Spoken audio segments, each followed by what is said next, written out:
Yang pertama, esa pada zatnya Allah Subhanahu wa ta'ala.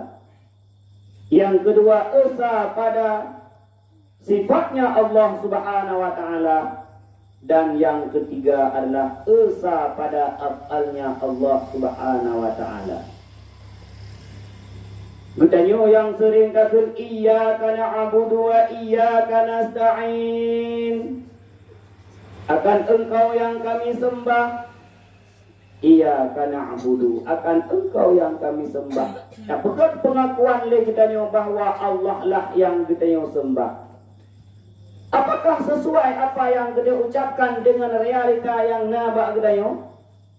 Maka kembali kepada pemahaman kita bagaimana memahami Allah Subhanahu wa ta'ala. Iban makna Allah esa pada zat, iban makna Allah esa pada sifat, iban makna Allah esa pada af'al.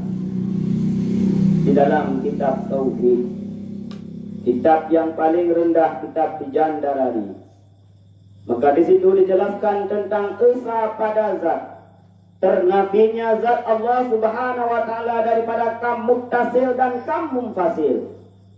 Putra teman kam muttasil dan putra kam munfasil.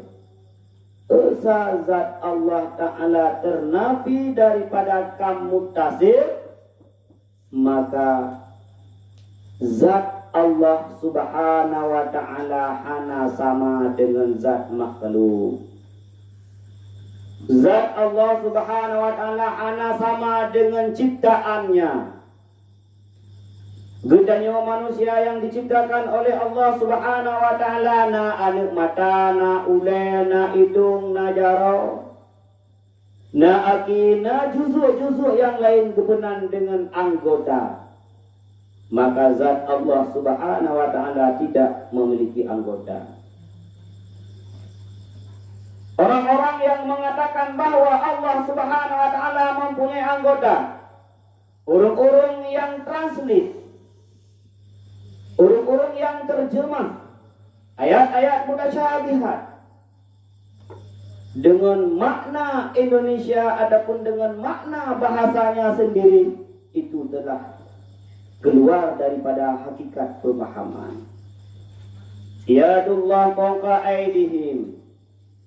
Bagaimana memaknai ayat mutasyabihat tersebut?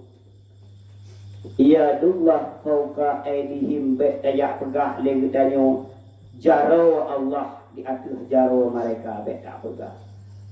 Kebanjit ada dua macam. Yang pertama, kita serahkan kepada Allah. Allah yang lebih tepu bagaimana makna yadullah fawqa aydihim yang pertama. Yang kedua, ditakwil yadu kepada kudrah, kekuasaan Allah di atas kekuasaan mereka. Sehingga hana tergaris dalam hati katanya, hana tergambar dalam pikiran katanya bahwa Allah Subhanahu wa ta'ala mempunyai tangan lagi jaro katanya. Karena menyatakan yadun kemudian ta'alihkan ke dalam bahasa katanya, lahirlah pemahaman bahwa Allah Ta'ala punya anggota lagi anggota katanya. Sang-sang kata bayang tu, ulum nak takalan pilum-pilum Hanuman, pilum-pilum India jamun. Lagi nyan Allah Ta'ala upiraya jarawan. Maka ketika ayat-ayat mutasyabihat tersebut, gedanyo ahli sunnah wal jamaah dua macam. Yang pertama, serahkan kepada Allah, yadullah fawqa aydihim. Yang kemudian laju, ana ada pegah-pegah dengan bahasa kedai, ataupun kita takwil yang bahwa kekuasaan Allah berada di atas kekuasaan mereka.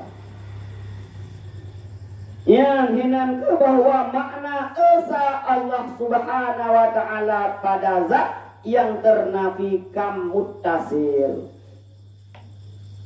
Laisa kamislihi syai'un. Hana serupa Allah Subhanahu wa ta'ala dengan makhluk. Ketika beliau makhluk naule, maka Allah Ta'ala naule.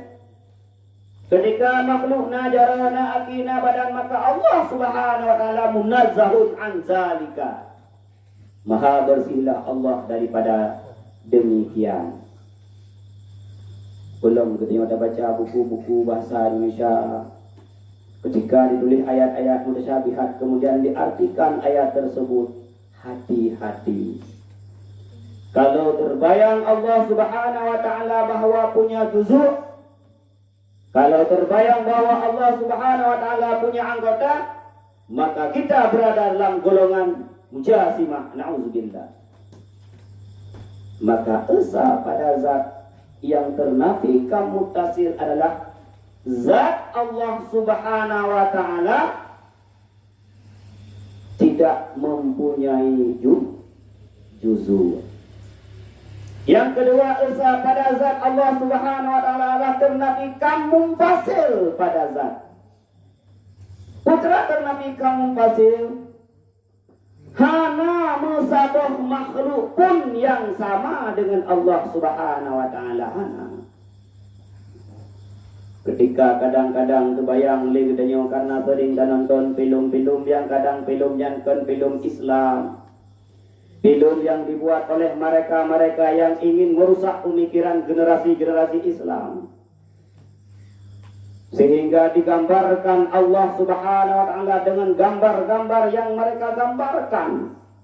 Dikalan di anuknya kedanyo, dakalan li kedanyo. Maka kadang-kadang terpikirlah demikian zat Allah Subhanahu wa Ta'ala. Maka yakinlah bahwa tidak ada satu makhluk pun yang menyerupai zat Allah Subhanahu wa Ta'ala. Yang ka esa pada zat. Moyo di dalam pikiran, gedanya dalam hati, gedanya kai tanam dua dohnya. Maka kita ketika itu kita adalah mentauhidkan zat Allah. Bukit tanam dalam hati gedanya bahwa zat Allah Ta'ala tidak mempunyai juzuk. Bukit tanam dalam jiwa gedanya bahwa tidak ada satu makhluk pun yang serupa dengan zat Allah Subhanahu wa Ta'ala. Nyan legedanya kata mentauhid, yaitu mentauhidkan zat Allah Subhanahu wa Ta'ala yang pertama.